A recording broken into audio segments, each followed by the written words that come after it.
دریا کو کوزے میں بند کرنا ہو تو استعارات اور تشبیہات کا سہارا لیا جاتا ہے۔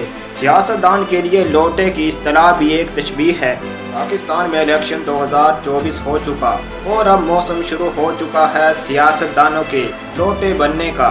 اب بہت سے منتخب نمائندے لالچ کی وجہ سے اور کچھ خوف کی وجہ سے اپنی پارٹی کو الوداع کہتے ہوئے دوسری پارٹیوں کو جوائن کرنے جا رہے۔ آج ہم یہ بھی جانیں گے کہ دنیا میں پہلا لوٹا سیاستدان کون، کیوں اور کیسے بنا۔ دوستو، سیاستدانوں کو لوٹے سے تشبیہ کیوں دی گئی، اس پر ابھی باقاعدہ کوئی تحقیق تو نہیں کی گئی، لیکن اس کی کچھ وجوہات بیان کی جا سکتی ہیں۔ پہلی وجہ یہ ہے کہ ایک وقت تھا جب لوہے سے بنا لوٹا استعمال کیا جاتا تھا۔ یہ لوٹا بغیر پیندے کے ہوتا تھا۔ اسے جب زمین پر رکھا جاتا تو کسی بھی طرف جھک سکتا تھا۔ اسی طرح سیاستدان کے لیے کوئی اصول و ضابطہ نہیں ہوتا۔ وہ جب چاہے بنا کسی وجہ کے کسی جماعت کو چھوڑ سکتا ہے اور بغیر کسی اصول اور ضابطے کے کسی بھی جماعت و اتحاد میں شمولیت اختیار کر سکتا ہے۔ دوسری وجہ یہ ہے کہ جیسے لوٹے کو ہر شخص استعمال کرتا ہے، ایسے ہی لوٹا سیاستدان بھی ہر وقت اور ہر جگہ استعمال ہونے کے لیے تیار رہتا ہے۔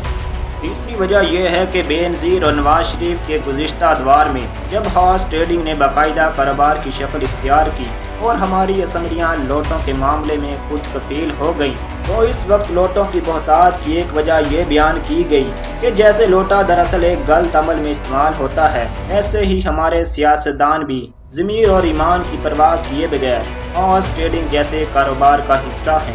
اس موقع پر ایسے بھی ہوا کہ اپوزیشن کی طرف سے اسمبلیوں میں لوٹے اچھالے گئے اور اسپیکر کے ڈائس پر بھی لوٹے رکھے گئے۔ تاہم حزب اقتدار نے دل برداشت اور شرمندہ ہونے کی بجائے اپنے حوصلے قائم رکھے اور دلچسپ جواب دیتے ہوئے کہا، ہاں ہم لوٹے ہیں، ہمیں لوٹا ہونے پر فخر ہے، لوٹے سے طہارت حاصل کی جاتی ہے، سو ہم بھی اسمبلیوں میں موجود غلاظت اور نجاست دور کر رہے ہیں۔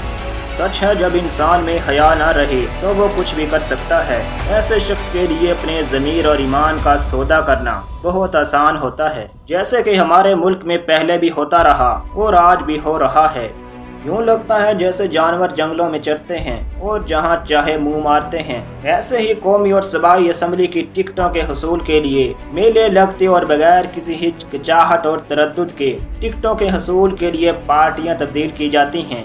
اب اصل منظر اس وقت دیکھنے والا ہوتا ہے جب حکومت سازی کا مرحلہ آتا ہے، وسیع تر قومی مفاد کے نام پر میلہ لگتا ہے اور اس میں اراکین اسمبلی کی بولیاں لگتی ہیں، جیسے کہ آج کل آصف علی زرداری اسلام آباد سے لاہور اور لاہور سے اسلام آباد چکر لگا رہے ہیں اور لوٹے سیاستدانوں کی جانوروں کی طرح بولی لگائی جا رہی ہے کہ جو زیادہ بولی لگائے گا اسی کا یہ جانور نما سیاستدان ہو جائے گا۔